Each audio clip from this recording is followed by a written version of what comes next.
महाराज श्री, पिछले 5 सालों से जीवन में अंधकार छाया हुआ है, कभी भी सफलता नहीं मिल रही है।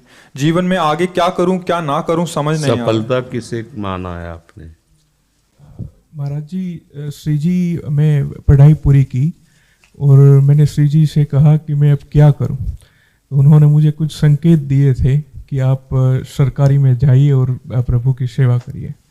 फिर सफलता नहीं मिल रही उसमें एग्ज़ाम में, और अब है। आप हमारी बात समझिए, आपको श्री जी ने संकेत किया और आप सफलता नहीं प्राप्त कर, दोनों बातें झूठी है ना, दोनों बातें झूठी हैं।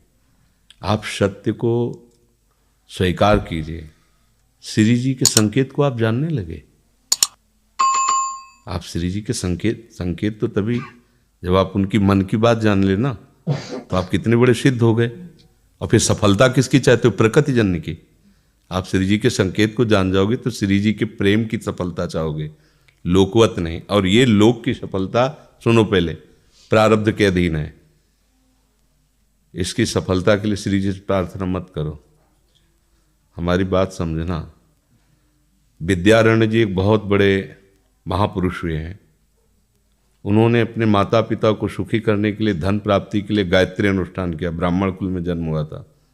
एक पुरस्चरण 24 लाख गायत्री होता है।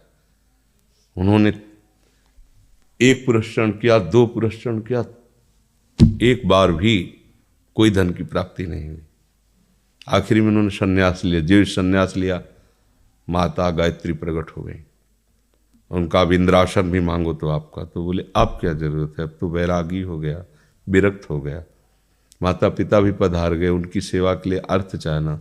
23 पुरस्चरण किए, तो आप तब नहीं आए। तो उनका तुम्हारे अनंत जन्मों में ऐसे 24 महापाप थे जिनके कारण मैं नहीं आ पा रही थी। अब वो 23 चरण से नष्ट हुए, पुरस्चरण से, और 24वां तुमने संन्यास लिया।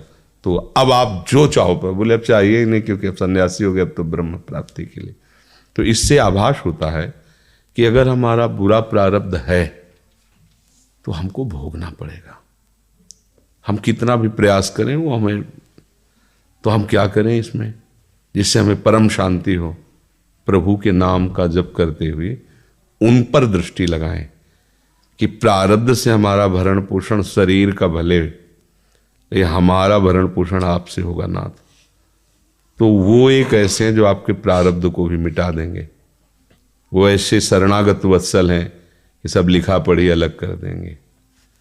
सुदामा जी को दरिद्रता का योग था। ऐसी दरिद्रता, कई कई दिन तक भिक्षा नहीं मिलती थी। ये जितने भी चरित्र हमारे लिए उदाहरण है। मांगने जाते थे तो मांगने से भी नहीं मिलता था, कई कई दिन। तो एक दिन उनकी पत्नी ने कहा कि हमारा आपका तो चरणामृत से भी गुजारा 2 दिन 3 दिन हो, 4 दिन हो, छोटे छोटे बच्चे तो मर जाएंगे ऐसे। कुछ तो उन्होंने कहा, श्री कृष्ण के सिवा हमारा कोई नहीं। अब हम क्या कर सकते हैं? प्रारब्ध जब बिगड़ता है ना, वो कोई सफलता नहीं होने देता। तो एक दिन श्री रुक्मिणी जी प्रसाद ठाकुर जी को भोग पा रही थी, वो ऐसे रोक दिए, उदास हो गए।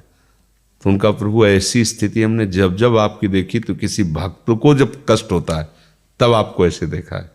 कौन सा भक्त है और क्या कष्ट है? तो का एक सुदामा नाम के हमारे मित्र हैं, कई दिन से भोजन भी उनको। प्रभु आपके मित्र और मैं आपकी दासी, महालक्ष्मी का अवतार रुक्मिणी, आप हुक्म कीजिए। लोक लोक की संपत्ति वहां, बोले उसको चाह नहीं है, हमारे मित्र को चाह नहीं है, और चाह ना होने पर हम विवश हैं। अगर वो चाह कर ले तो सारी व्यवस्था हो जाए। तो बोले पैदा करो जाके चाह। बोले उनके हृदय में तो नहीं पैदा कर सकते, हम भी, क्योंकि जिस हृदय में भगवान का आश्रय और निरंतर चिंतन है, वहां माया की चाह नहीं होती। बोले उनकी पत्नी के हृदय में, बोले प्रयास करते हैं जाके। भगवान संत वेश में गए, भिक्षाम दे, वो निकली। अतिथि का सत्कार करना गृहस्थ का धर्म होता है। हाथ जोड़ा और कहा, हम असमर्थ हैं, आपको भिक्षा नहीं दे सकते। क्यों?